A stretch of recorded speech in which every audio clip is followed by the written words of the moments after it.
The Senate chamber, usually buzzing with the dull hum of bureaucratic procedure, fell into a sudden, thick silence. You could feel it like static in the air before a lightning strike. Cameras flickered, aides froze mid-step, and even the marble columns seemed to lean in closer. Senator Elizabeth Warren, a firebrand known for her unwavering passion and sharp intellect, stood at the podium, her notes trembling ever so slightly in her hands. Across the room, Senator John Kennedy leaned back in his chair, one eyebrow raised, a smirk playing on his lips. And then he said it. "Why don't you just shut up, idiot?" Gasps. Audible, raw, and stunned. The words cracked through the chamber like a whip. They weren't just dismissive, they were cruel, personal, and deeply unbecoming of the room in which they were spoken. Elizabeth stood still for a moment, stunned, her face drained of color. You could practically hear the blood rushing in her ears. The moment was burning itself into history, painful, undignified, and unforgettable. But that was only the beginning. It had started as a routine hearing on corporate responsibility. Warren's bread and butter. She was grilling the CEO of a pharmaceutical company over astronomical drug prices, her voice steady but firm, her tone passionate but respectful. Senator Kennedy, a longtime defender of free market policies, had been visibly annoyed. For hours he'd rolled his eyes, muttered to his aides, and occasionally made sarcastic quips. But no one expected that outburst. After the insult, Warren stepped away from the mic. Her hands clenched at her sides, knuckles white, the chamber spinning slightly around her, but instead of firing back no venom, no snap. She took a deep breath and sat down. The room stayed quiet. It was the kind of silence that follows a wound too deep to touch immediately.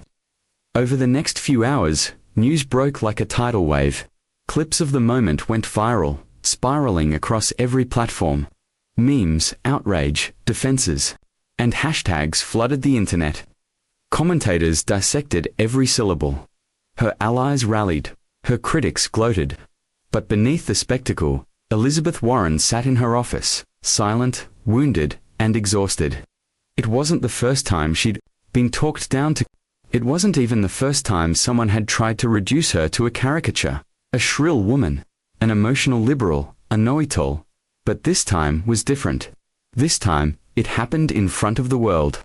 And it came from someone she'd once considered, if not a friend then, at least a professional peer. That night, Warren went home and shut off her phone. She sat in her kitchen, a single lamp casting shadows over a worn copy of Profiles in Courage on the table. It had been her father's once. Her mother had given it to her when she was 17.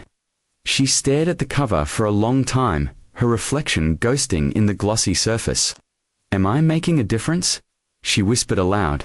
"Or am I just making noise?" The days that followed were a whirlwind. News anchors weighed in. Late-night shows turned the incident into punchlines. Protesters rallied outside Kennedy's office. But behind the scenes, Warren was at war with herself. Rage, grief, self-doubt, it all swelled like a storm she couldn't quite quell. Then came the letter. It arrived by mail, on lined notebook paper.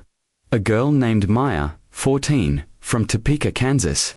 She wrote, "I saw what he said, and I saw you didn't scream back. You sat down. But then I watched your speech from last month about student loans. And I just want you to know, you made me feel like I wasn't alone. I want to be like you. Thank you." Warren folded the letter, tears stinging her eyes. That moment changed everything. The next week, she returned to the Senate floor not with fire, but with clarity. She stood calmly, dressed in a cobalt blazer, her voice calm but resolute. She didn't address Kennedy directly. Instead, she delivered a powerful speech about dignity, discourse, and the power of resilience. "I have been called many names in my life. Some were fair, some were not. But no insult, no matter how loud, will stop me from standing up for the people who sent me here. We can disagree, we can argue, but I cannot sit down. When my voice is needed." The room was still again, but this time, not with shock, with respect. Even a few of Kennedy's colleagues glanced downward, uncomfortably aware of the weight of her words. In the weeks that followed, something shifted. Public support swelled. Warren's approval ratings soared. She launched a bipartisan initiative focused on respectful discourse in government, encouraging younger staffers and new senators to rise above the toxicity that had come to define so much of Washington.